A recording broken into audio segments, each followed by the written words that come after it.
Hello. In this first New Testament study series related in theme, I'm going to focus on a couple verses in third letter of John, really 3 verses, and this is the unhappy incident of Diotrephes. 3rd John, as a New Testament book, is short. You can read the whole thing, but focusing on verses 9 through 9 and 10. Okay, so that's 2 verses. I have written something to the church, but Diotrephes, who likes to put himself first, does not acknowledge my authority. So if I come, I will bring up what he is doing, prating against me with evil words. And not content with that, he refuses himself to welcome the brethren, and also stops those who want to welcome them, and puts them out of the church. Well, this here tyranny of Diotrephes was a sad incident with a local leader effectively in rebellion against the authority of a scripture author, the beloved disciple, the apostle. Now, in studying our text, as we should always carefully do, note this wasn't happening in a cult.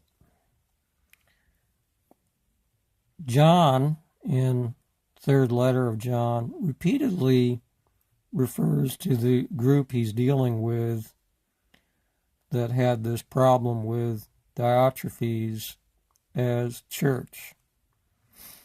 I wrote somewhat to the church, for example, he writes. This is not some cult. This is not some group that is having these problems because they are pseudo-Christians. No, it's an actual church. So this is a big problem.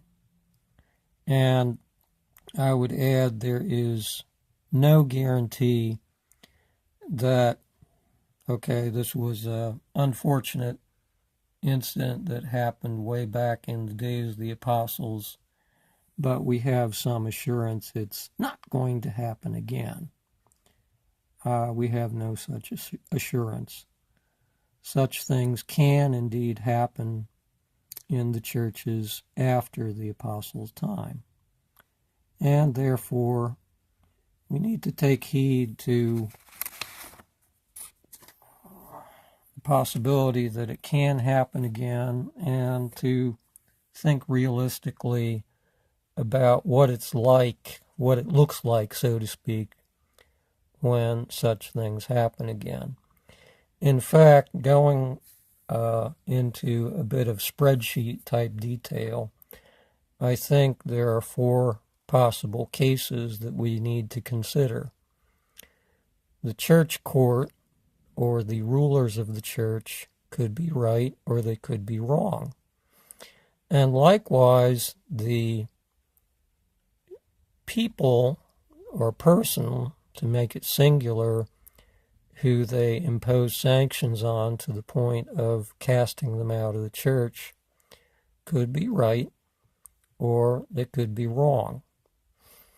Now, how could they both be right? Well, there is a problem there, but basically a problem of misunderstanding. If both the rulers of the church and the person cast out are sound in faith and right in life and doctrine, basically we have here an unhappy misunderstanding. But the accused could be right, and the church ruler or church court could be wrong. This is the situation that 3rd John is dealing with in the case of Diotrephes. Here we have an accused wrongly convicted and subject to church sanctions. He is, in this case, witness to the truth. But it could be quite the other way. The church court could be right and the accused could be wrong. And happily, this is, in the majority of cases, what actually happens, I think, at least in sound churches. The accused is rightly convicted, and in this case, the court, the rulers of the church, are witness to the truth.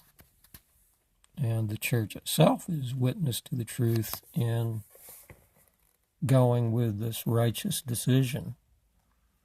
But unhappily, it could be that both the accused and the church court are wrong.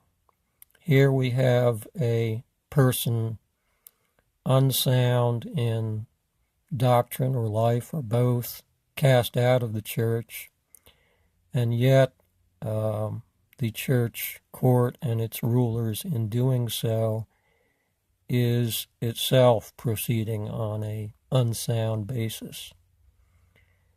In this case, we could be looking at a church, both in its courts and its membership, such as the accused, possibly very much like the churches of Sardis and Laodicea in Revelation chapter 3. Again, Sardis and Laodicea weren't cults. They were referred to by the inspired voice of Jesus Christ as actual churches. So we have no guarantee that such things cannot happen even in our times, after the times of the apostles. Well, till next time.